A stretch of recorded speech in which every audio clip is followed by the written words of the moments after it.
ધોરણ 12 વિષય મનોવિજ્ઞાન પ્રકરણ 1 સંવેદન, ધ્યાન અને પ્રત્યક્ષીકરણ ભાગ પહેલો. વિદ્યાર્થી મિત્રો, આજથી આપણે મનોવિજ્ઞાન વિષયમાં પ્રથમ પ્રકરણ શરૂ કરી રહ્યા છીએ. પ્રકરણનું નામ સંવેદન, ધ્યાન અને પ્રત્યક્ષીકરણ.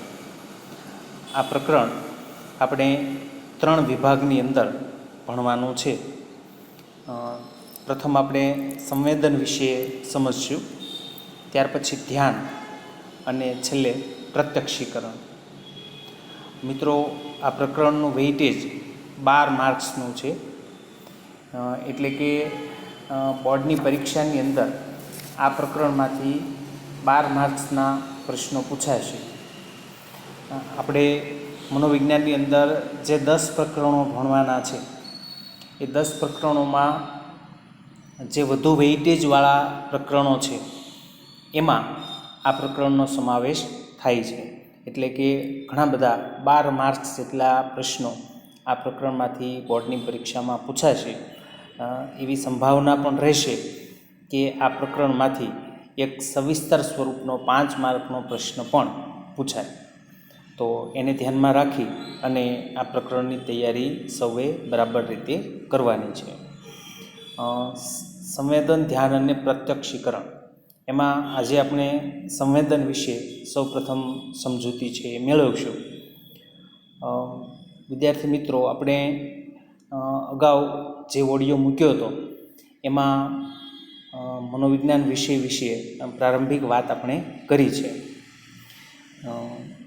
મનોવિજ્ઞાન એક એવો વિષય છે કે તમે જો એને ધ્યાનથી વાંચશો, સમજશો તો તમારા માટે એ રસનો વિષય પણ બનશે અને તમને બહુ સહેલાઈથી યાદ રહી જશે.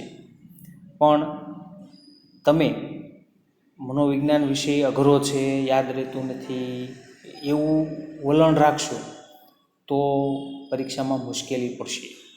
એટલે એક પોઝિટિવ વલણ, હકારાત્મક વલણ સાથે દરરોજ જે કંઈ આપણે એક પછી એક ભાગ મૂકતા જઈએ, એનું રોજનું કામ રોજ થઈ જાય. 1-2 વાર આપણે બરાબર રીતે એ વાંચી લઈએ, સમજી લઈએ અને જે હોમવર્ક આપવામાં આવે એ પ્રશ્નોના જવાબ આપણે પૂરેપૂરા આપીએ. કેટલાક વિદ્યાર્થી મિત્રો એવું કરે છે કે પ્રશ્નો આપ્યા હોય તો 2 પ્રશ્નોના જવાબ ન આપે અને પછી એવો મેસેજ મૂકે અથવા એવી વોઇસ ક્લિપ મૂકે કે 2ના જવાબ આવડતા નથી. તો મિત્રો, એ કાંઈ તમે એ રીતે રજૂઆત કરો કે 2 પ્રશ્નોના જવાબ આવડતા નથી, તો એ બરાબર વાત નથી. તમે જો જવાબ ન આવડે તો ફરીવાર યુટ્યુબની લિંક ખોલો, ફરીવાર એને બરાબર રીતે સાંભળો, સમજો અને પછી પાછા પ્રશ્નોના જવાબ છે તમે ગોતી અને મૂકો. પણ પૂરા પ્રશ્નોના જવાબ મૂકવાના છે. આપણે જેમ 11મામાં આગળ વધતા હતા કે પ્રકરણ પૂરું થઈએ ટેસ્ટ લઈએ, એમ જ આપણે આની અંદર પણ પ્રકરણ પૂરું થઈએ પછી આપણે ઓનલાઈન ટેસ્ટ લેવાના છીએ. એટલે દરરોજનું કામ દરરોજ થઈ જાય અને રસપૂર્વક બરાબર ધ્યાનથી સાંભળવાનું છે. એક વારે ન થાય તો બીજી વાર પણ સાંભળવાનું.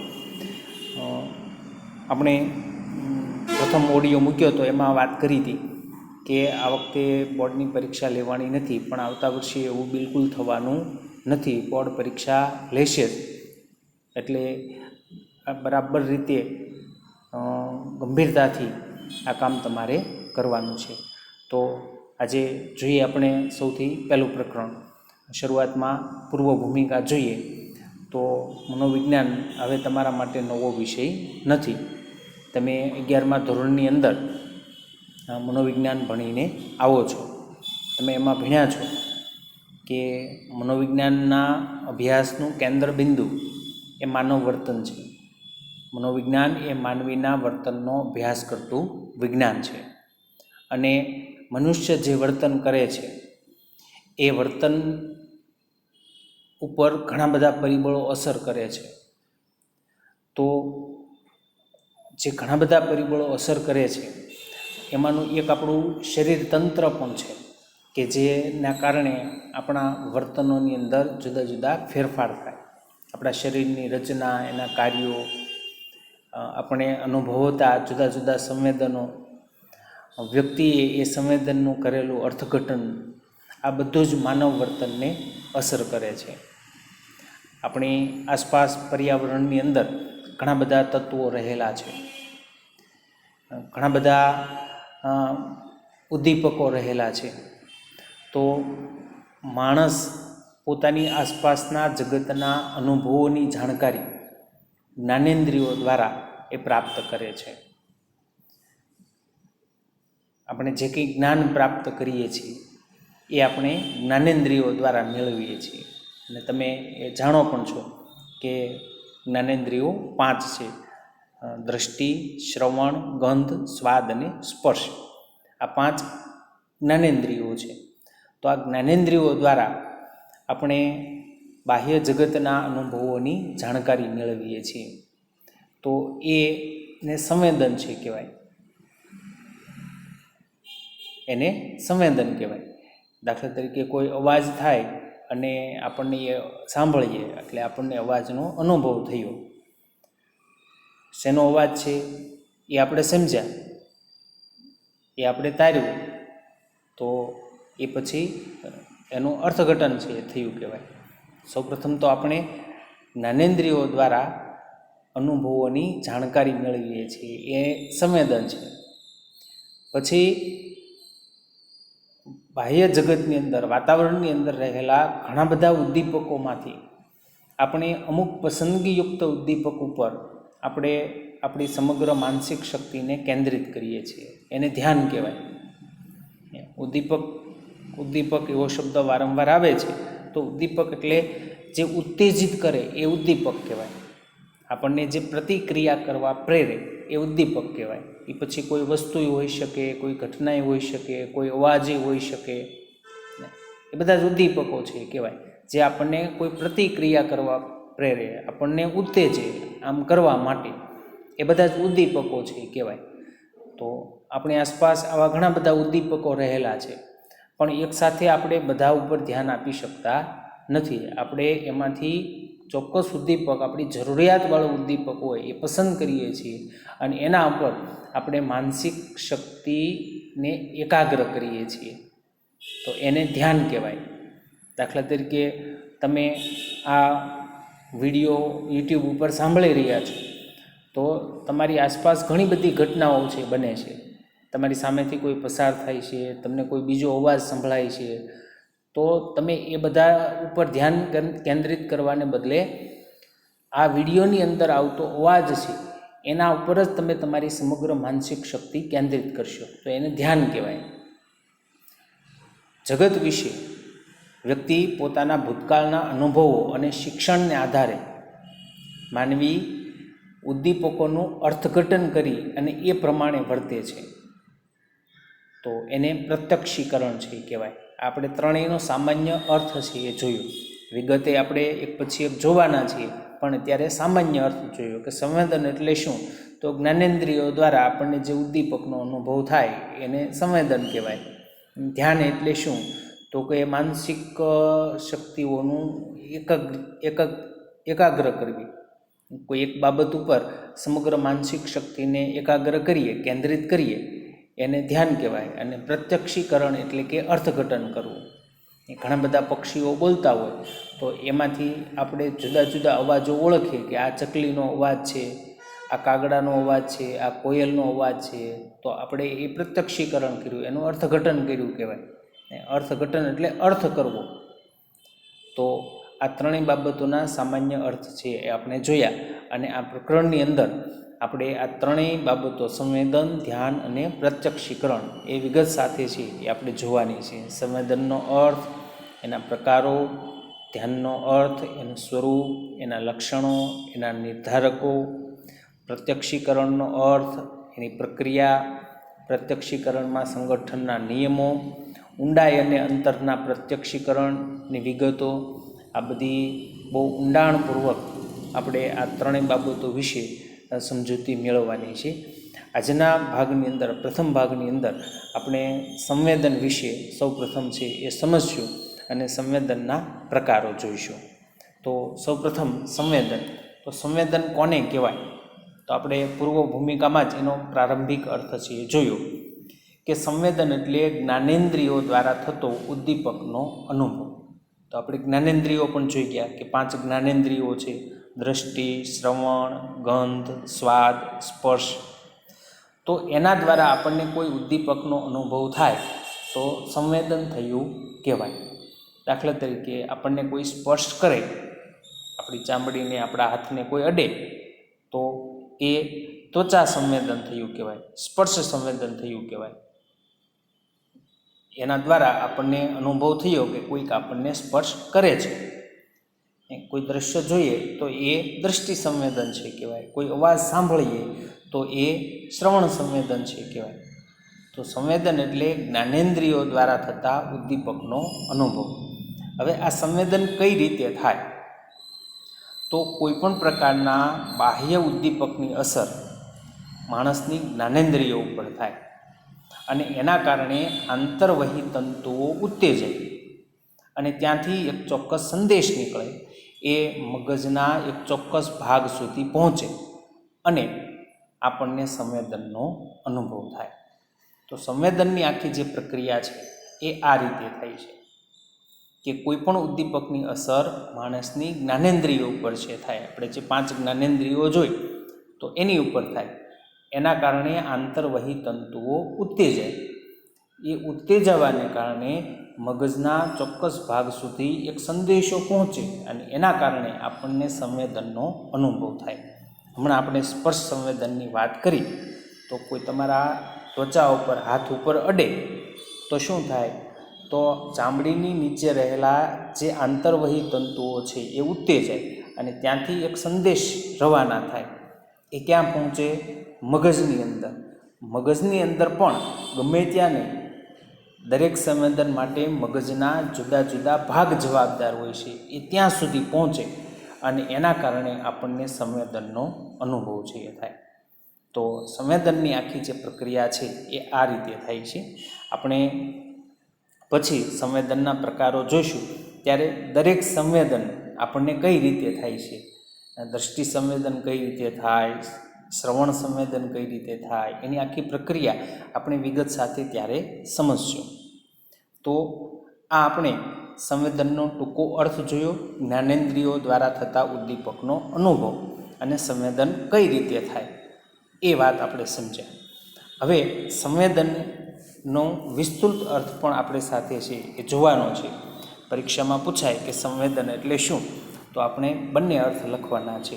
એક પહેલો આપણે ટૂંકો અર્થ જોયો, એ જ્ઞાનેન્દ્રિયો દ્વારા થતો ઉદ્દીપકનો અનુભવ, અને બીજું વિસ્તૃત એની વ્યાખ્યા, સંવેદન એટલે શું.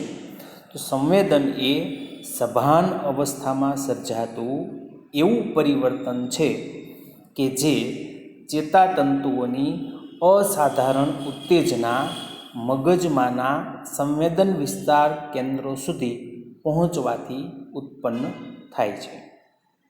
આપણે હમણાં જ આખી જે પ્રક્રિયા જોઈ એ અહીંયા છે. સંવેદન એ સભાન અવસ્થામાં સર્જાતું એવું પરિવર્તન છે. વ્યક્તિ સભાન હોવો જોઈએ. ઘણી વખત સૂતા હોય ત્યારે આપણને કોઈ સ્પર્શ કરે તો આપણને એનો અનુભવ થતો નથી, કારણ કે એ વખતે આપણે સભાન નથી. એટલે સંવેદન એ સભાન અવસ્થામાં સર્જાતું એવું પરિવર્તન છે કે જે ચેતાતંતુઓની અસાધારણ ઉત્તેજના, આપણે હમણાં ઉદાહરણ આપ્યું હતું કે કોઈ તમારા હાથને સ્પર્શ કરે તો શું થાય? તો ચામડીની નીચે રહેલા જે ચેતાતંતુઓ છે એ ઉત્તેજાય છે, બરાબર છે. એટલે ચેતાતંતુઓની અસાધારણ ઉત્તેજના. અસાધારણ ઉત્તેજના એટલા માટે કે કોઈ સ્પર્શ કરતું નહોતું ત્યારે ચેતાતંતુઓ ઉત્તેજાતા નહોતા, પણ કોઈએ સ્પર્શ કર્યો તો એના કારણે ચેતાતંતુઓ ઉત્તેજાણા, બરાબર. અને એના કારણે મગજમાંના સંવેદન વિસ્તાર કેન્દ્ર સુધી સંદેશો પહોંચ્યો અને જેના કારણે આપણને સંવેદનનો અનુભવ થયો. તો આ સંવેદનનો વિસ્તૃત અર્થ છે. ફરીવાર આપણે જોઈ જઈએ કે સંવેદન એ સભાન અવસ્થામાં સર્જાતું એવું પરિવર્તન છે કે જે ચેતાતંતુઓની અસાધારણ ઉત્તેજના મગજમાંના સંવેદન વિસ્તાર કેન્દ્ર સુધી પહોંચવાથી ઉત્પન્ન થાય છે.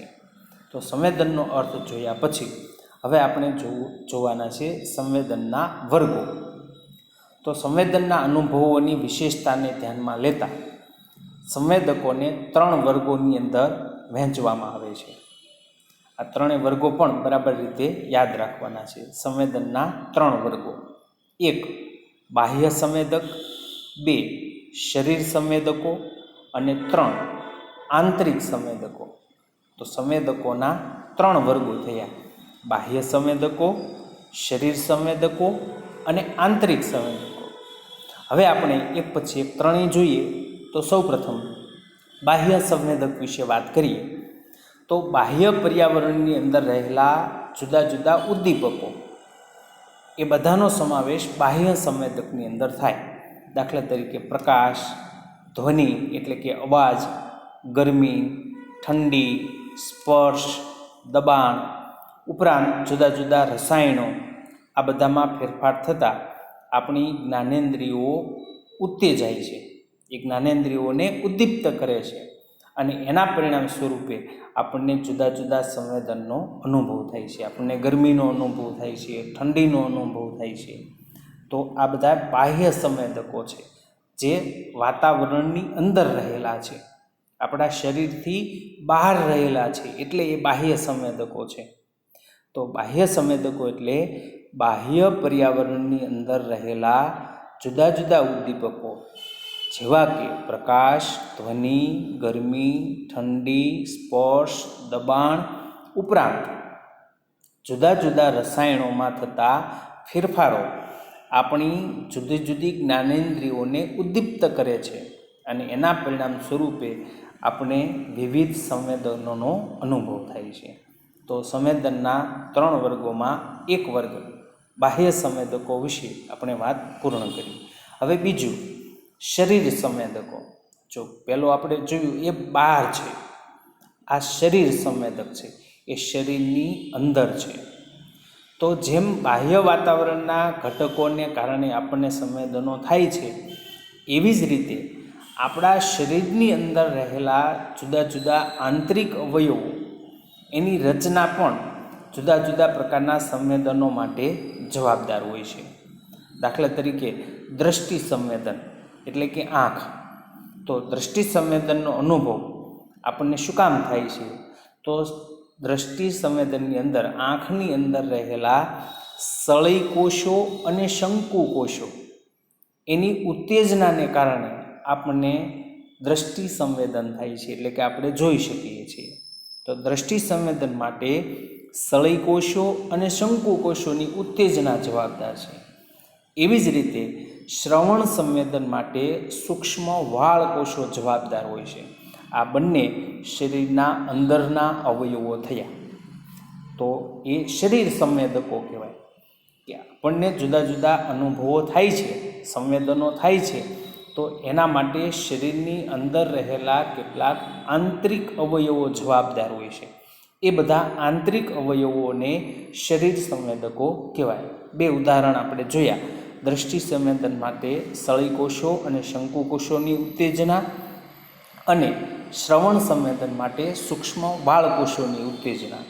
હવે ત્રીજું આંતરિક સંવેદકો, એ પણ શરીરની અંદર છે.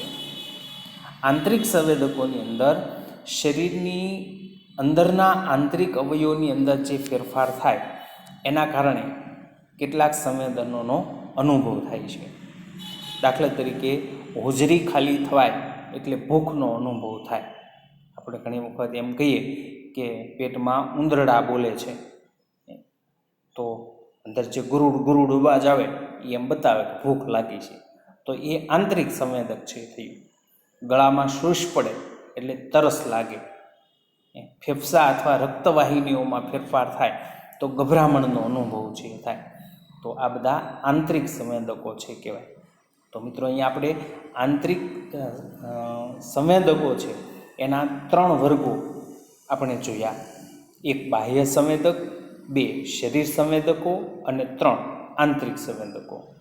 હવે આપણને જે જુદા જુદા સંવેદનોની અનુભૂતિ થાય છે એના કારણે આપણે એની સામે જુદી જુદી પ્રતિક્રિયાઓ છે એ આપીએ છીએ. દાખલા તરીકે કોઈ આપણને સ્પર્શ કર્યો તો આપણે તરત જ પૂછ્યું કોણ? તો તો એ આપણી પ્રતિક્રિયા છે એ થઈ. તો સંવેદનોની અનુભૂતિ અને પ્રતિક્રિયા એ બાબતની અંદર જુદા જુદા પ્રાણીઓની અંદર તફાવત અને વિશેષતા જોવા મળે છે. એની જેમ જ માનવીની અંદર પણ સંવેદનાની અનુભૂતિની બાબતમાં તફાવત જોવા મળે છે. દરેક વ્યક્તિને એક સરખી સંવેદનાનો અનુભવ થતો નથી. માનવીએ સંવેદનની અનુભૂતિની બાબતની અંદર તફાવત જોવા મળે છે. માણસ છે એ પોતાની ઇન્દ્રિયોને વિશિષ્ટ તાલીમ અને અનુભવ દ્વારા એ કેળવી અને સામાન્ય કરતાં એ વધુ સંવેદનશીલ બનાવી શકે છે. માણસ પોતાની ઇન્દ્રિયો, જે આ જ્ઞાનેન્દ્રિયો જે છે એ પાંચેય જ્ઞાનેન્દ્રિયોને વિશિષ્ટ પ્રકારની તાલીમ અને અનુભવને આધારે એને કેળવી શકે અને એના કારણે એ સામાન્યથી વધારે સંવેદનશીલ એને બનાવી શકે છે. દાખલા તરીકે આપણું જ ઉદાહરણ લઈએ તો તમે જે કંઈ શિક્ષણ કાર્ય કરો છો તો એની અંદર બે બાબતોનો તમે સૌથી વધારે ઉપયોગ કરો છો. એક શ્રવણનો અને બીજું તમારે સ્પર્શ, બરાબર, ત્વચા સંવેદનનો. તો તમે બ્રેઇલ વાંચો છો, બ્રેઇલ લિપિનો તમે ઉપયોગ કરો છો તો તમે એને આંગળીની મદદથી વાંચો છો. હવે સામાન્ય માણસને આપણે બ્રેઇલ લખેલું હોય એના ઉપર આંગળી આપણે હાથ ફેરવીએ તો એ ટપકાને ઉકેલી શકતો નથી, કારણ કે એની આંગળી જે છે એ ચામડીની ત્વચા છે એ એના પ્રત્યે એટલી બધી સંવેદનશીલ નથી. પણ તમે તાલીમ દ્વારા, અનુભવ દ્વારા તમે તમારી આંગળીઓની ત્વચાને એટલી સંવેદનશીલ બનાવી છે કે તમે હાથ ફેરવી અને બ્રેઇલ વાંચો છો ત્યારે સામાન્ય વ્યક્તિ જેમ વાંચતો હોય એ જ ઝડપે તમે બ્રેઇલ પણ વાંચી શકો છો. એ જ રીતે શ્રવણ સંવેદન પણ તમારું ખૂબ જોરદાર હોય છે. સામાન્ય માણસ અમુક અવાજો સાંભળી શકતો નથી, જ્યારે તમે આખું કાર્ય શ્રવણની મદદથી જ બધું કરતા હોવાને કારણે તમારી શ્રવણ સંવેદના પણ અન્ય કરતાં વધુ સારી હોય છે. કોઈ ધીમું બોલે તોય તમે એને સાંભળી શકો છો. તો એ બતાવે છે કે આ પાંચેય જે જ્ઞાનેન્દ્રિયો છે એને વિશિષ્ટ તાલીમ અને અનુભવ દ્વારા એને સામાન્યથી વધુ સંવેદનશીલ બનાવી શકાય છે. તો મિત્રો, અહીંયા આપણે સંવેદન, એનો અર્થ અને એની સમજૂતી અને સંવેદનના 3 વર્ગો જોયા. હવે આપણે જોવાના છે સંવેદનના પ્રકારો. તો સંવેદનના મુખ્ય 5 પ્રકારો છે. સામાન્ય રીતે જ્ઞાનેન્દ્રિયો દ્વારા આપણને જે જુદા જુદા સંવેદનો થાય છે એને આપણે ક્રમબદ્ધ રીતે સમજીએ તો એના 5 પ્રકાર છે. પહેલું છે દ્રષ્ટિ સંવેદન, બીજું શ્રવણ સંવેદન, ત્રીજું ગંધ સંવેદન, ચોથું સ્વાદ સંવેદન અને પાંચમું સ્પર્શ સંવેદન. તો આપણે આમાંથી પ્રથમ ભાગની અંદર દ્રષ્ટિ સંવેદન વિશે આપણે સમજશું. અને એની અંદર દ્રષ્ટિ સંવેદન આપણને કઈ રીતે થાય એ આખી પ્રક્રિયા આપણે સમજવાની છે. 5 જે સંવેદનના આપણે પ્રકારો જોયા, આ 5 પ્રકારોમાં સૌથી મહત્ત્વનું જો કોઈ સંવેદન હોય, સૌથી મહત્ત્વનું, તો એ છે દ્રષ્ટિ સંવેદન. માનવ જીવનના તમામ સંવેદનોમાં સૌથી મહત્ત્વનું સંવેદન એ દ્રષ્ટિ સંવેદન છે. હવે દ્રષ્ટિ સંવેદનમાં શેનો સમાવેશ થાય? તો દ્રષ્ટિ સંવેદનમાં આંખની રચના, એના આંતરિક અવયવો, મગજ સુધી જતા જુદા જુદા ચેતાતંતુઓ અને મગજ, આ બધાનો સમાવેશ દ્રષ્ટિ સંવેદનની અંદર થાય. આંખની રચના, તેના આંતરિક અવયવો, મગજ સુધી જતા જુદા જુદા ચેતાતંતુઓ અને મગજ, આ બધાનો દ્રષ્ટિ સંવેદનમાં સમાવેશ થાય. દ્રષ્ટિ સંવેદનના અનુભવ માટે પ્રકાશની હાજરી એ અનિવાર્ય શરત છે. દ્રષ્ટિ સંવેદન ત્યારે જ થાય જ્યારે પ્રકાશની હાજરી હોય. પ્રકાશની હાજરી વિના દ્રષ્ટિ સંવેદનનો અનુભવ થઈ શકતો નથી. એટલે બરાબર ધ્યાન રાખજો કે દૃષ્ટિ સંવેદનના અનુભવ માટેની અનિવાર્ય શરત કઈ છે? પ્રકાશની હાજરી. તમે જે લો વિઝનવાળા છે એ બરાબર આ વાતને અનુભવી શકો છો કે રાત્રે આપણે જોઈ શકતા નથી. તો શું કામ નથી જોઈ શકતા? તો પ્રકાશની હાજરી નથી માટે. એટલે દૃષ્ટિ સંવેદન માટે પ્રકાશની હાજરી એ અનિવાર્ય શરત છે. દૃષ્ટિ સંવેદનની અંદર આપણે આંખ જોવાની છે, જેની મદદથી આપણને દૃષ્ટિ સંવેદનનો અનુભવ થાય છે. તો આપણે આંખ બે વિભાગમાં જોવાની છે, બાહ્ય આંખ અને આંખની આંતરિક રચના. એટલે બહારથી દેખાતી આંખ, એના જુદા જુદા ભાગ, એને શું કહેવાય, અને આંખની અંદરની રચના કેવી છે, અને આપણને દૃષ્ટિ સંવેદનનો અનુભવ કઈ રીતે થાય છે. તો સૌપ્રથમ આપણે બાહ્ય આંખ વિશેની વાત કરીએ. તો આપણે અરીસામાં ઊભા રહીએ અથવા કોઈની સામે જોઈએ અને આપણે બીજાની આંખ જોઈએ એટલે આપણને સૌપ્રથમ આંખની અંદર એક સફેદ રંગનો ભાગ દેખાય. આપણી જે આંખ છે એમાં મોટો ભાગ એ સફેદ રંગનો ભાગ છે. એ સફેદ રંગના ભાગને અક્ષિપટલ તરીકે ઓળખવામાં આવે છે. મિત્રો, આ બધી નાની નાની બાબતો છે, આ બધામાંથી પ્રશ્નો પૂછાય છે. આંખની અંદર દેખાતા સફેદ રંગના ભાગને શું કહેવાય? તો અક્ષિપટલ કહેવાય. દૃષ્ટિ સંવેદન માટેની અનિવાર્ય શરત કઈ છે? તો પ્રકાશની હાજરી. આ બધા ટૂંકા પ્રશ્નો છે, એટલે બરાબર ધ્યાનપૂર્વક આ બધું સાંભળતા જવાનું, યાદ રાખતા જવાનું, પુનરાવર્તન કરવાનું. તો આંખની અંદર જે સફેદ રંગનો ભાગ દેખાય એને અક્ષિપટલ કહેવામાં આવે છે. એ સફેદ તંતુઓનો બનેલો અપારદર્શક ભાગ છે. અપારદર્શક છે એટલે એમાં આરપાર જોઈ શકાતું નથી. એ સફેદ તંતુઓનો બનેલો છે, અપારદર્શક છે, અને એના કારણે આંખના અંદરના ભાગનું રક્ષણ થાય છે. આંખની અંદરના જે અવયવો છે એનું રક્ષણ કરવાનું કામ આ સફેદ ભાગ છે કરે છે. તો બાહ્ય આંખમાં સૌથી પહેલાં આપણે સફેદ ભાગ છે જોયો, જેને અક્ષિપટલ છે કહેવાય. ત્યાર પછી આંખની અંદર ડોળાનો ભાગ છે, એ કાળા રંગનો ભાગ છે અને એ પારદર્શક હોય છે, જેના માધ્યમથી પ્રકાશનું કિરણ આંખની અંદર પ્રવેશે છે. એને દકપટલ કહેવાય. દ ક અડધો અને પટલ, દકપટલ. આંખના ડોળાનો કાળો ભાગ જે પારદર્શક છે અને એના માધ્યમથી પ્રકાશનું કિરણ આંખની અંદર પ્રવેશે છે, એને દકપટલ કહેવાય. આંખના સફેદ ભાગની બરાબર વચ્ચે દેખાતો કાળો, ભૂખરો અથવા માંજરો ગોળ ભાગ એ કૃષ્ણમંડળના સ્નાયુઓ છે. એના કારણે આંખનો રંગ દેખાય છે. આંખની અંદર બરાબર વચ્ચે જે કાળો ભાગ છે, કોઈને કાળો હોય, કોઈને થોડો ભૂખરો હોય, કોઈને માંજરો હોય, એ બધા કૃષ્ણમંડળના સ્નાયુઓ છે. અને એ કૃષ્ણમંડળના સ્નાયુઓનો જેવો રંગ છે એના કારણે આંખનો રંગ એવો દેખાય છે. આ કૃષ્ણમંડળના સ્નાયુઓ છે એ એકબીજાને પરસ્પર ક્યાંય સંકળાયેલા હોતા નથી, એકબીજાને ક્યાંય સ્પર્શતા પણ નથી. અને બરાબર એમની વચ્ચે એક જગ્યા નાનકડી અમથી રહેલી છે. એ નાનકડી અમથી રહેલી જગ્યા એને કીકી તરીકે ઓળખવામાં આવે છે.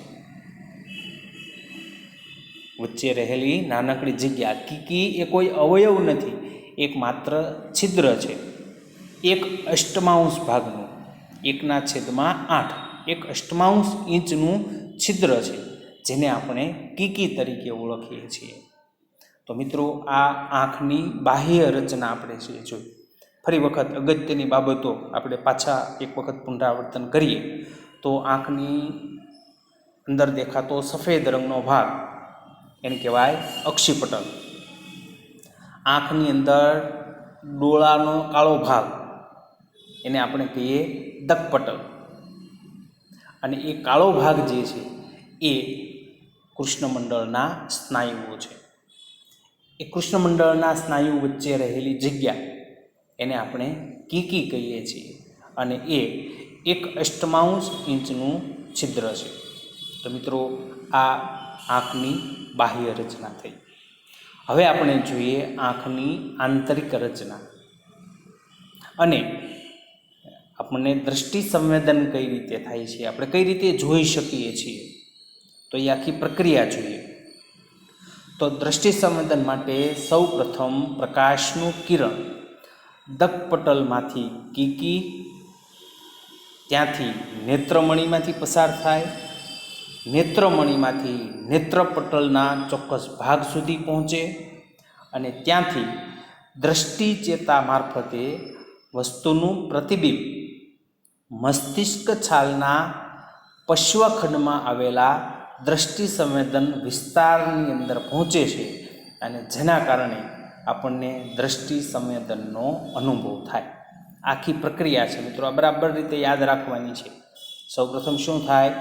પ્રકાશનું કિરણ દકપટલમાંથી કીકીમાં, ત્યાંથી નેત્રમણીમાં, નેત્રમણીમાંથી નેત્રપટલના ચોક્કસ ભાગ સુધી, અને ત્યાંથી દ્રષ્ટિ ચેતા મારફતે મસ્તિષ્ક છાલના પશ્વખંડ, તમે 11મા ધોરણમાં મગજના જુદા જુદા ભાગ શીખ્યા છો, તો એના પશ્વખંડની અંદર આવેલું દ્રષ્ટિ સંવેદન વિસ્તાર સુધી એ પહોંચે, અને એના કારણે દ્રષ્ટિ સંવેદનનો અનુભવ છે થાય, એટલે કે આપણે કોઈ પદાર્થને જોઈ શકીએ. હવે પ્રકાશનું જે કિરણ દકપટલની અંદર પ્રવેશે છે, એ પ્રકાશનું કિરણ એનું નિયમન કૃષ્ણમંડળના સ્નાયુઓ કરે છે. કેટલી તીવ્રતાવાળું પ્રકાશનું કિરણ નેત્રપટ સુધી પહોંચશે એનું નિયંત્રણ આ કૃષ્ણમંડળના સ્નાયુઓનું સંકોચન અને પ્રસરણ ઉપર આધારિત છે. કૃષ્ણમંડળના સ્નાયુઓ સંકોચાય અને પ્રસરે એટલે કે વિસ્તરે પ્રકાશની તીવ્રતા મુજબ. સંકોચાવવું એટલે સંકોડાવવું, સાંકડું થવું, અને પ્રસરવું એટલે વધવું, પહોળા થવું. તો પ્રકાશનું કિરણ જે દકપટલમાંથી પ્રવેશે છે, તો એની તીવ્રતા, એની ક્યાં સુધી નેત્રપટ ઉપર પહોંચવા દેવું, કેટલી તીવ્રતાવાળો પ્રકાશ પહોંચવા દેવો, એનું નિયંત્રણ આ કૃષ્ણમંડળના સ્નાયુઓ કરે. કઈ રીતે? તો સંકોચન અને પ્રસરણ દ્વારા. હવે આ કૃષ્ણમંડળના સ્નાયુઓ પ્રકાશની તીવ્રતા પ્રત્યે અતિ સંવેદનશીલ હોય છે. એટલે જ્યારે પ્રકાશનું પ્રમાણ વધે એટલે કૃષ્ણમંડળના સ્નાયુઓનો વિસ્તાર થાય. પ્રકાશનું પ્રમાણ વધે એટલે કૃષ્ણમંડળના સ્નાયુઓ વિસ્તરણ પામે, એટલે એ પહોળા થાય, અને એ પહોળા થવાને કારણે કીકીનો વચ્ચેનો જે ભાગ છે એ કીકી નાની થાય. આ વસ્તુ બરાબર સમજી લેજો કે પ્રકાશની તીવ્રતા વધે તો કૃષ્ણમંડળના સ્નાયુઓનો વિસ્તાર થાય, અને એ વધવાને કારણે કીકી નાની બને. એનાથી ઉલટું કે જો પ્રકાશનું પ્રમાણ ઘટે તો કૃષ્ણમંડળના સ્નાયુઓ સંકોચાય એટલે કે સંકોડાય, એટલે કીકીનું કદ વધે. બરાબર? પ્રકાશનું પ્રમાણ જો વધે, પ્રકાશની તીવ્રતા વધે, તો એના પરિણામે કૃષ્ણમંડળના સ્નાયુઓનો વિસ્તાર થાય, અને પરિણામે કીકી નાની બને. પણ એનાથી જો વિરુદ્ધ થાય કે પ્રકાશનું પ્રમાણ ઘટે તો કૃષ્ણમંડળના સ્નાયુઓ સંકોચાય અને કીકીનું કદ છે એ વધે. બરાબર? તો આ રીતે કૃષ્ણમંડળના સ્નાયુઓના સંકોચન અને પ્રસરણ દ્વારા એ પ્રકાશની તીવ્રતાનું નિયમન કરે છે. નજીક કે દૂર રહેલા પદાર્થના સંવેદન માટે બે પ્રકારના અંગો જવાબદાર હોય છે: નેત્રમણી અને સિલિયરી સ્નાયુઓ. નજીક કે દૂર રહેલા પદાર્થના સંવેદન માટે નેત્રમણી અને સિલિયરી સ્નાયુઓ જવાબદાર હોય છે. તો મિત્રો, પ્રથમ ભાગની અંદર આજે આપણે સંવેદન એટલે શું, સંવેદનનો અર્થ, એની સમજૂતી, સંવેદનના વર્ગો અને સંવેદનના પ્રકારો. એમાં પહેલો પ્રકાર દ્રષ્ટિ સંવેદન વિશેની વાત આપણે પૂર્ણ કરી. બીજા ભાગની અંદર આપણે શ્રવણ સંવેદન અને ગંધ સંવેદન વિશે આગળ છે એ ચર્ચા કરશું. આજે આપણે જેટલા મુદ્દા ચલાવ્યા છે તો એમાં તમારે જે હોમવર્કમાં પ્રશ્નોના જવાબ આપવાના છે એ પ્રશ્નો હું સાથે જ મૂકું છું. એ પ્રશ્નોના જવાબ તમારે સાંજે 5 વાગ્યા સુધીમાં મને પહોંચાડી દેવાના રહેશે. તો હવે જોઈએ આપણે હોમવર્કના પ્રશ્નો. પ્રશ્ન નંબર 1, સંવેદન એટલે શું? પ્રશ્ન નંબર 2, સંવેદકોના 3 વર્ગો જણાવો. પ્રશ્ન નંબર 3, બાહ્ય સંવેદકો કયા કયા છે? પ્રશ્ન નંબર 4, સંવેદનના પ્રકારો જણાવો. પ્રશ્ન નંબર 5, તમામ સંવેદનોમાં સૌથી મહત્ત્વનું સંવેદન કયું છે? પ્રશ્ન નંબર 6, દ્રષ્ટિ સંવેદનના અનુભવ માટેની અનિવાર્ય શરત કઈ છે? પ્રશ્ન નંબર 7, આંખની અંદર દેખાતા સફેદ ભાગને શું કહે છે? પ્રશ્ન નંબર 8, દ્રષ્ટિ સંવેદન માટે મગજનો કયો ભાગ જવાબદાર હોય છે? પ્રશ્ન નંબર 9, દ્રષ્ટિ સંવેદન માટે જવાબદાર કોષોના નામ આપો. અને છેલ્લો પ્રશ્ન, 10મો પ્રશ્ન, નજીક કે દૂર રહેલા પદાર્થના સંવેદન માટે કોણ જવાબદાર હોય છે? તો મિત્રો આ ટૂંકા 10 પ્રશ્નો છે અને એ 10ના જવાબ 5 વાગ્યા સુધીમાં તમારે મને મોકલી દેવાના રહેશે. તો આજનું લેક્ચર આપણે અહીંયા પૂર્ણ કરીએ છીએ.